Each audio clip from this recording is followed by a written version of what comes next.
केशवपुर गांव का रहने वाला कमलेश बहुत ही गरीब किसान था। उसकी पत्नी और 2 बेटियों की जिम्मेदारी उसी पर थी। घर का खर्चा चलाने के लिए वो अपनी छोटी सी जमीन पर खेती किया करता था, लेकिन खेती में उसकी आमदनी कम और लागत ज्यादा लगती थी, जिसके कारण उसका गुजारा बहुत मुश्किल से हो रहा था। एक रोज उसकी पत्नी कविता कहती है, सुनिए जी, खेती करने से तो कोई फायदा नहीं हो रहा, आप कोई दूसरा काम क्यों नहीं करते? कविता, सब्र रखो, सब ठीक होगा। और वैसे भी मुझे खेती के अलावा और कोई काम कहाँ आता है। और तुम देखना, इस बार मैं अपने खेत में गेहूं चावल की जगह फूल गोभी की खेती करूँगा। फूल गोभी की खेती? पर क्यों? अचानक अनाज छोड़कर आप सब्जी की फसल क्यों उगाना चाहते हैं? क्योंकि मंडी में फूल गोभी के भाव बढ़े हुए हैं, इसीलिए फूल गोभी की खेती करना हमारे लिए फायदेमंद होगा। मुझे आप पर पूरा भरोसा है जी। ठीक है, फिर अब से फूल गोभी की खेती करने में मैं भी आपकी मदद करूंगी। कमलेश इस बार अपने खेत में फूल गोभी की खेती करने के लिए गांव के एक सेठ से पैसे उधार लेता है और बहुत मेहनत करके अपने खेत में फूल गोभी की फसल उगाता है। लेकिन फूल गोभी तैयार होने से पहले ही उसमें कीड़े लग जाते हैं और देखते ही देखते सारी फूल गोभी की फसल बर्बाद हो जाती है। अपनी बर्बाद फसल को देखकर कमलेश बहुत दुखी और निराश हो जाता है। हे भगवान, सारी फूल गोभी की फसल बर्बाद हो गई। अब मैं क्या करूं? इसके लिए मैंने इतना कर्जा लिया था, उसे कैसे चुकाऊंगा? मेरी तो सारी मेहनत पर पानी फिर गया। अजी शांत हो जाइए, अब होने को कौन टाल सकता है? पापा, पापा, आप दुखी मत हो। हाँ पापा, आप दुखी मत हो, घर चलो ना पापा। चंदा और मीना अपने पिता के समय कमलेश के घर में अन्न का एक दाना नहीं था। इसी तरह कविता अपनी दोनों बेटियों को सुला देती है और कुछ देर में उसकी भी आंख लग जाती है। आधी रात के समय अपनी पत्नी और बेटियों को कमलेश आखिरी बार देखते हुए घर से बाहर निकल गया। रात के अंधेरे में गांव की नदी पर जाकर छलांग लगाते हुए खुद को खत्म कर लेता है। सुबह जब कविता की आंख खुलती है तो कमलेश उसे अपने बिस्तर पर नहीं मिलता। जैसे ही वो घर के बाहर जाती है तो गांव में रहने वाला गुल्लू भागते हुए वहाँ आता है। कविता भाभी, गांव की नदी के किनारे कमलेश भैया की लाश मिली है। क्या? कविता भागते हुए गांव की नदी के पास पहुंचती है और उसके पीछे उसकी बेटियां भी आती है। कमलेश की लाश को देखकर वो फूट फूट कर रोने लगती है। हे भगवान, ये आपने क्या किया? अब हमारा क्या होगा? आप हमें ऐसे छोड़कर नहीं जा सकते जी। बाबा, बाबा उठो ना बाबा। माँ, पापा ऐसे भीगे हुए क्यों हैं? इन्हें बोलो ना, उठे बाबा। कमलेश के आत्महत्या करने के बाद तो जैसे कविता की दुनिया ही उजड़ गई थी और अपनी दोनों बेटियों की जिम्मेदारी उसी पर थी। साथ ही कर्जदार भी उसे परेशान करने लगे थे। अब वो अपनी दोनों बेटियों की जिम्मेदारी और घर का खर्चा चलाने के लिए दूसरों के घरों में काम करके अपना गुजारा करती थी। समय बीतता है, धीरे धीरे कविता की दोनों बेटियां बड़ी हो जाती हैं। अपनी माँ की मदद करने के लिए वो अपनी माँ के साथ सेठ के घर पर काम करने लगती है। एक रोज घर की सफाई करते हुए चंदा टीवी देखने लगती है तो सेठानी उसे आकर टोकती है। अरे क्यों री, यहाँ काम करने आई है या टीवी को निहारने? क्यों मेरा फालतू का बिजली का बिल फूक रही है? माफ करना सेठानी जी, टीवी चल रहा था तो बस नजर चली गई। और तू बैठ गई अपना मनोरंजन करने। कविता, अरे ओ कविता। सेठानी के बुलाने पर कविता रसोई से जल्दी ही बाहर आती है तो सेठानी दोनों माँ बेटी को सुनाती है। दोनों सर झुकाए सेठानी की सारी खरी खोटी सुनते हैं पर पलटकर जवाब नहीं देते। तभी दरवाजे पर दस्तक होती है तो चंदा दरवाजा खोलती है और बाहर सामान लिए सेठानी का बेटा खड़ा था जो शहर से वापस आया था और चंदा को देखते ही उसकी नजर चंदा पर टिक जाती है। जी, आप कौन? किससे मिला है आपको? अरे नास बेटी, ये तेरी छोटी सीट है, चल परे हट। मेरे लाल कैसा है तू? कितने दिनों बाद शहर से लौटा है? माँ मैं ठीक हूँ, बड़ी प्यास लगी है, पहले पानी पिला दो। हाय हाय निकम्मी, खड़ी क्यों है? जा ठंडा पानी ला। जी सेठानी जी, अभी लाई। चंदा रसोई की ओर जा रही थी, पर तभी पंकज की नजर चंदा को ही घूरती है। शाम को कविता और चंदा अपने घर में लौटते हैं, जहाँ मीना खाना बना रही थी और चूल्हे से उसका हाथ जल जाता है। हे भगवान, जला लिया ना तूने अपना हाथ, चल डॉक्टर के पास। माँ मैं ठीक हूँ, खाना बनाते हुए थोड़ा बहुत तो होता है ये सब, आप चिंता मत करो, ये ठीक हो जाएगा। डॉक्टर के पास जाकर क्यों बेकार का खर्चा करना। हे भगवान, ये कैसी जिंदगी हो गई है। एक पैसा खर्च करने से पहले भी सोचना पड़ता है। तू ठंडे पानी से हाथ धो ले, जा खाना मैं बना लेती हूँ। नहीं माँ, आप और दीदी तो अभी थक कर आए हो, फिर चूल्हे चौकी में लग जाओगे। रहने दो, मैं कर लेती हूँ, बस रोटी ही तो पकानी है। कुछ ही दिन में तीनों माँ बेटी मिलकर खाना खाते हैं और अगले दिन कविता अपनी बेटी के साथ सेठानी के घर काम पर पहुँच जाती है। चंदा अपने कामों में लगी होती है, वहीं सेठानी का बेटा पंकज उसके आसपास ही बैठा रहता है और उसे घंटों घूरकर देखता है। चंदा को उसकी नजर कुछ ठीक नहीं लगती, इसीलिए वो अगले दिन तबीयत ठीक न होने का बहाना बनाकर काम पर नहीं जाती। पंकज को सुबह की चाय देने के लिए चंदा की जगह जब कविता आती है तो पंकज कहता है, अरे तुम चाय लेकर क्यों आई हो? तुम्हारी बेटी, मेरा मतलब चंदा कहाँ है? छोटे सेठ जी, वो बात ऐसी है कि मेरी बेटी की थोड़ी तबीयत खराब है, इसलिए वो आज काम पर नहीं आई। अचानक क्या हो गया तेरी बेटी को? सच में बीमार है या काम न करना पड़े इसीलिए बहाना बनाकर घर बैठ गई? नहीं सेठानी जी, आप तो जानती हैं मेरी चंदा कितनी मेहनती है, वो कभी बिना बात के छुट्टी नहीं करती। ठीक है, जा जा नाश्ते की तैयारी कर, तेरे सेठ उठ गए। ठीक है सेठानी जी। अगले दिन ना चाहते हुए भी चंदा को काम पर जाना पड़ता है, क्योंकि अगर वो काम पर नहीं जाती तो उसकी छोटी बहन को उसकी माँ के साथ जाना पड़ता और वो नहीं चाहती थी कि उसके रहते हुए उसकी छोटी बहन काम करे। वो सेठानी के कमरे में सफाई कर रही होती है, पर तभी पंकज आकर उसका हाथ पकड़ लेता है। ये आप क्या कर रहे हैं? छोड़िए मेरा हाथ। अरे घबरा क्यों रही हो? मैंने तो बस तुम्हारा हाथ पकड़ा है, और दूर क्यों जा रही हो? मेरे करीब तो आओ।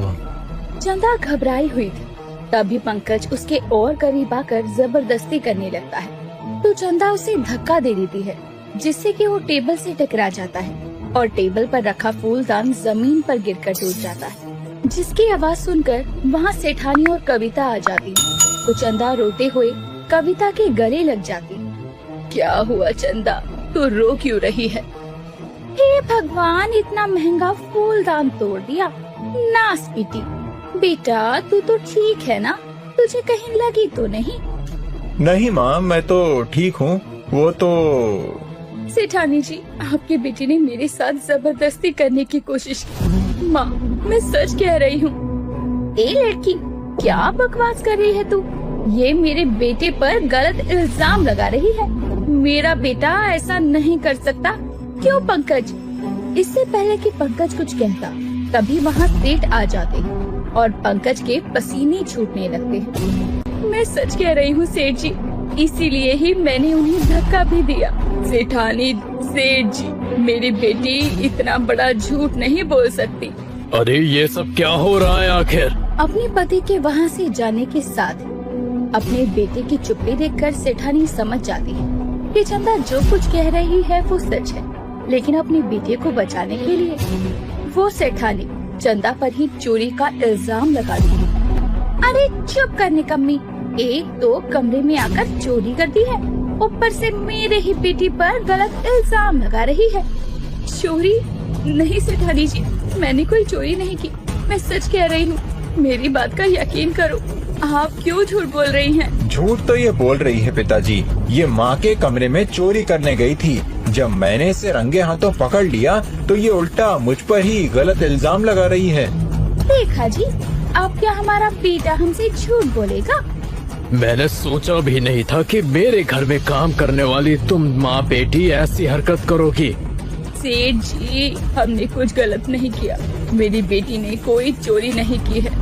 हमारी बात का विश्वास कीजिए। इसका फैसला तो अब पंचायत में होगा। इस मामले को सेठ गांव की पंचायत में लेकर जाता है, जहां सभी सेठ के परिवार का समर्थन करते हैं और सजा के तौर पर कविता और उसकी 2 बेटियों को गांव से निकाल दिया जाता है। मजबूर कविता अपनी बेटियों के साथ दूसरे गांव में जाकर रहने लगती है, जहां वो घर चलाने के लिए अपनी बेटियों के साथ एक चाइनीज ढाबे पर काम करने लगती है। तीनों ही पूरी मेहनत से ढाबे पर काम किया करती। कविता ढाबे पर आए लोगों को खाना परोसती, तो वहीं उसकी दोनों बेटी खाना बनाती और बर्तन साफ करने का काम करती। रोज चाइनीज खाने को बनता हुआ देखकर मीना ढाबे पर मंचूरियन बनाना अच्छे से सीख जाती। सब ठीक चल रहा था, लेकिन ढाबे के मालिक की नजर कविता की दोनों बेटियों के प्रति कुछ ठीक नहीं थी। एक बार मेरी चंदा के साथ जो हुआ, उसे मैं अपनी दोनों बेटियों के साथ फिर से नहीं होने दे सकती। इस काम से ज्यादा मुझे मेरी बेटियों की फिक्र है। अपनी बेटियों की सुरक्षा के चलते कविता उस ढाबे से अपनी पगार लेकर काम छोड़ देती है और अपनी सालों की जमा पूंजी से एक खेत खरीदती है, जिसमें वो अपनी बेटियों के साथ मिलकर फूल गोभी की खेती करती है। अच्छी फसल होने पर वो कुछ फसल मंडी में अच्छे दामों पर बेच देती है, तो वहीं कुछ फूल गोभियों से मीना चाइनीज मंचूरियन बनाती है और अपनी माँ और बहन को खिलाती है। ये तो बहुत ही अच्छे मंचूरियन बनाए हैं तूने मीना। हाँ बेटी, ये बहुत स्वादिष्ट है। माँ, मैं सोच रही थी कि क्यों ना मैं मंचूरियन बनाकर बेचना शुरू कर दूं। ये तो अच्छा विचार है, मैं भी इसमें तेरी मदद करूंगी। अब एक तरफ वो फूल गोभी की खेती किया करती, तो वहीं दूसरी तरफ मीना और चंदा मंचूरियन बनाकर बेचने लगते हैं। लोगों को उनके बनाए मंचूरियन बहुत पसंद आते हैं और धीरे धीरे फूल गोभी की खेती और मंचूरियन बेचकर वो अच्छी खासी कमाई करने लगते हैं, जिससे और कुछ समय बाद ही एक अच्छा सा घर खरीदते हैं। साथ ही मंचूरियन की दुकान भी बड़ी कर लेते हैं। इस तरह तीनों माँ बेटी अपनी मेहनत और कड़े संघर्ष से अपनी आर्थिक स्थिति को पटरी पर ले आते हैं और एक खुशहाल जीवन जीने लगते हैं। सब्जियां तो सबको पसंद होती है, पर क्या हो दोस्तों, जब आपकी पसंदीदा सब्जी का गांव हो तो आप उसमें रहना चाहोगे या फिर वहां से भागना चाहोगे? चलिए जानते हैं। देश के किसी कोने में पगलापुर नाम का एक सुंदर सा गांव था, जहां के लोग आपस में मिलकर रहा करते और लड़ते झगड़ते भी थे। उस गांव की खास बात तो ये थी कि वहां गोभी की पैदावार बहुत अधिक थी।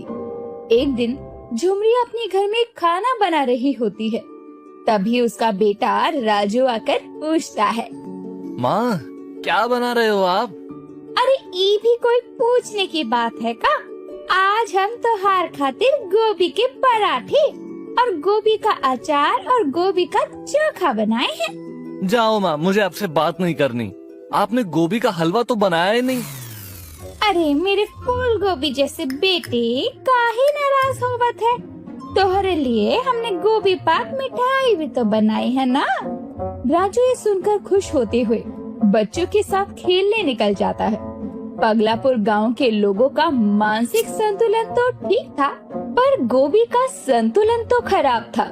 वहाँ गोभी की पैदावार बहुत ज्यादा थी, इसीलिए वहाँ लोग गोभी ही पहनते, गोभी ही खाते और गोभी के ही बने हुए घरों में रहा करते।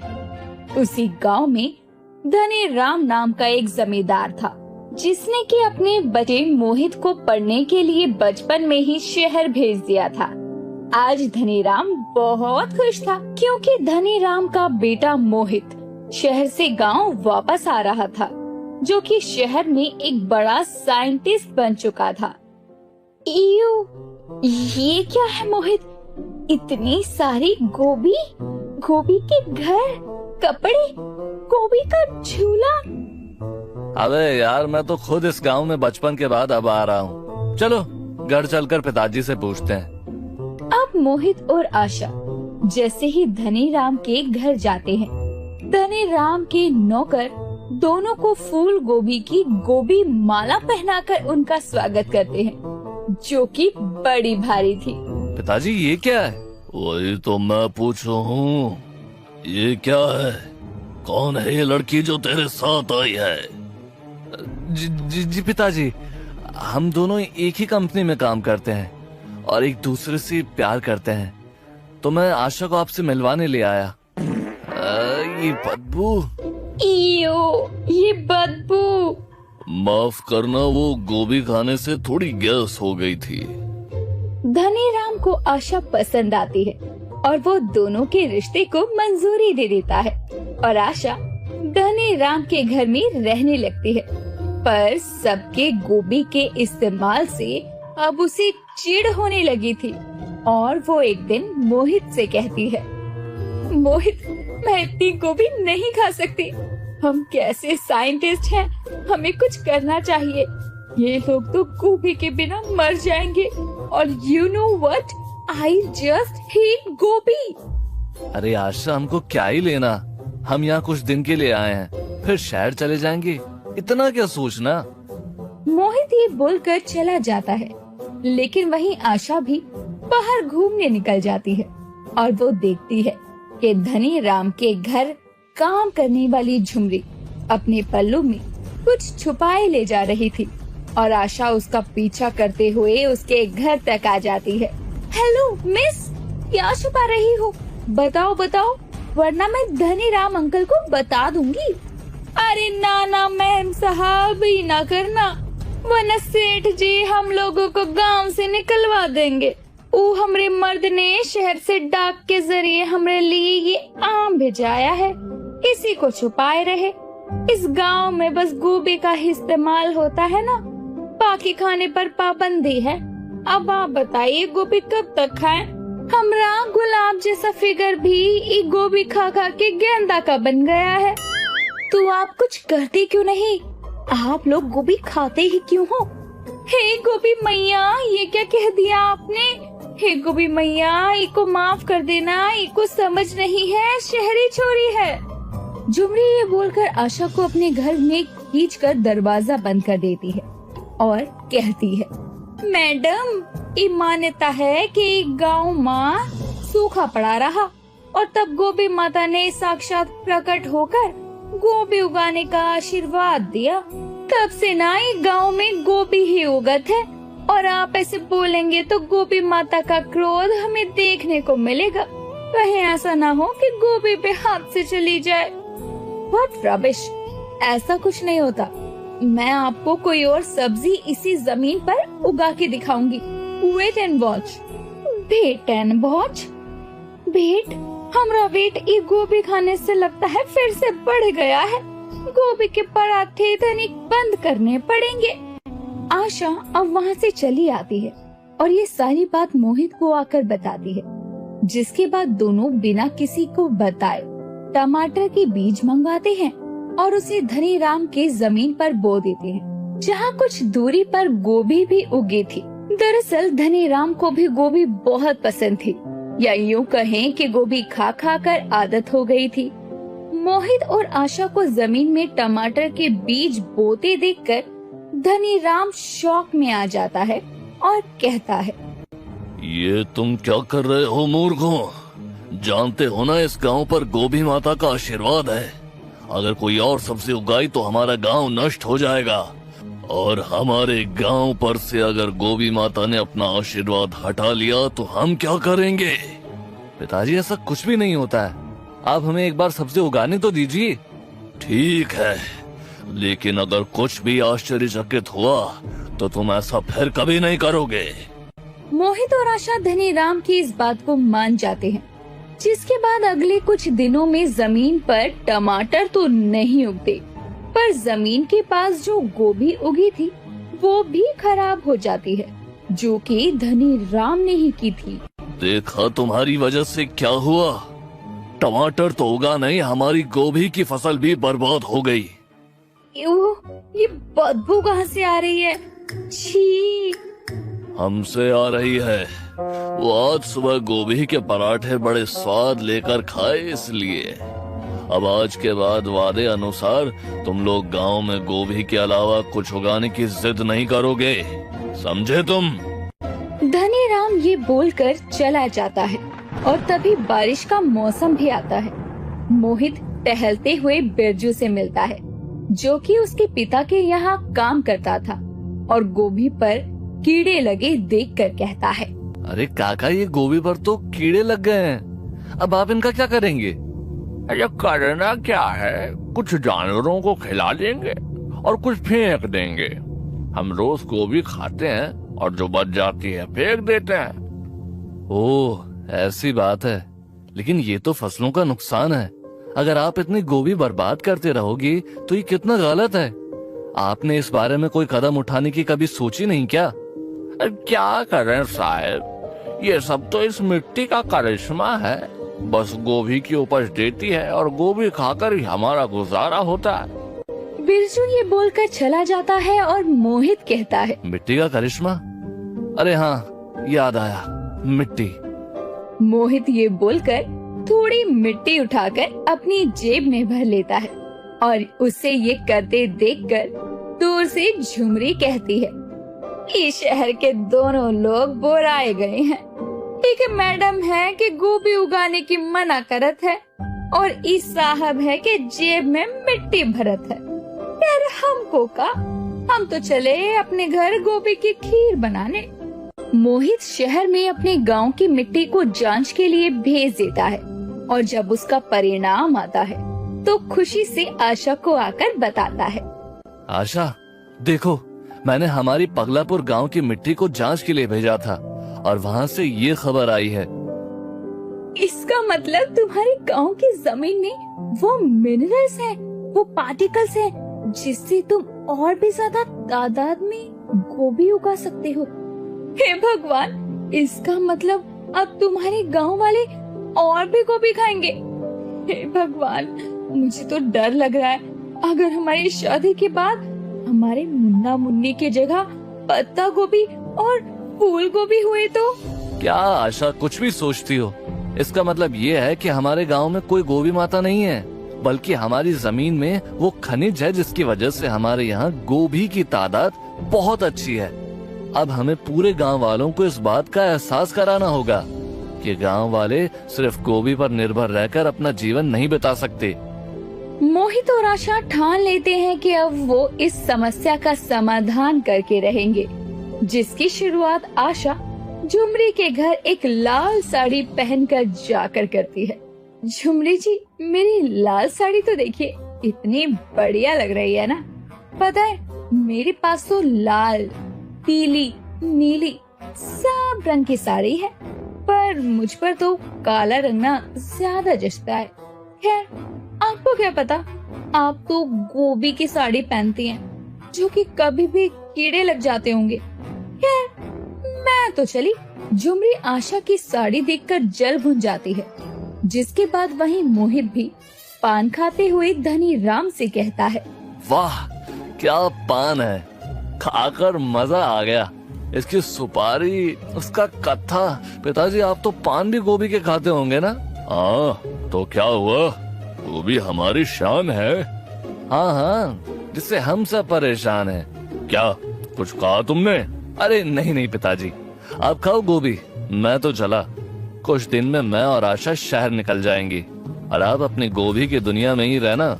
मोहित जाते हुए एक पान टेबल पर रख जाता है, जिसे मोहित के जाते ही धनी राम खा लेता है। हाय हाय हाय हाय, सालों बाद पान खाया है, वरना गोभी खा खा कर तो ऊब गए थे। एक दिन धनी राम हद से ज्यादा गोभी खाता है और उसे गैस का दर्द, इसीलिए मोहित उसे शहर के अस्पताल लेकर जाता है और डॉक्टर बताते हैं, जी देखिए, आप गोभी ज्यादा खाते हैं, जिससे आपके शरीर में एसिड फ्लो बनता है, तो और सब्जियां भी खाइए। डॉक्टर के जाने के बाद धनीराम रोने लगता है। अब मैं क्या करूं? ऐसे तो मैं मर जाऊंगा। जब हमारे गांव में गोभी के अलावा कुछ उगता ही नहीं तो खाए क्या? धनीराम के बोलते ही आशा और मोहित एक कागज उसके हाथ में देते हैं। ये लो पिताजी, आपकी समस्या का समाधान। अब क्या मैं कागज खाऊं? नहीं अंकल, ये एक कंपनी है जो कि आपसे गोभी खरीदना चाहती है। आपके गांव की जमीन में कुछ ऐसे पार्टिकल्स हैं जिसकी वजह से गोभी की तादाद ज्यादा होती है। अगर आप गोभी को बाहर के लोगों को सप्लाई करेंगे तो उससे आपको पैसे मिलेंगे और आप बाकी के सामान खरीद सकते हैं। हाँ पिताजी, हमें कभी भी एक चीज पर निर्भर नहीं रहना चाहिए। कल को हमारे गांव की फसल में गोभी की अच्छी तादाद ना हुई तो हमें दिक्कत आ सकती है। और आपको ही देखें तो सिर्फ गोभी खाने से कितनी परेशानी हो गई। हाँ मोहित, तुम ठीक कह रहे हो। हमने ही अपने दिमाग में गोभी माता का वहम बैठा लिया था।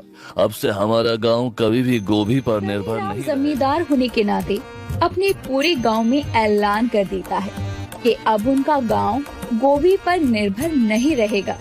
वो लोग गोभी की खेती तो करेंगे लेकिन उसका व्यापार बाकी शहरों में भी करेंगे, जिससे जो भी पैसे आएंगे वो उन पैसों से अपनी जरूरतमंद चीजों को खरीद सकेंगे।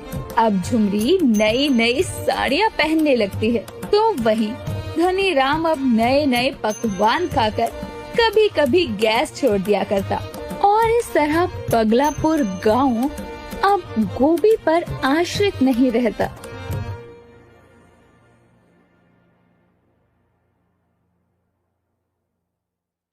और अच्छी कहानियों के लिए कृपया सब्सक्राइब करें। धन्यवाद।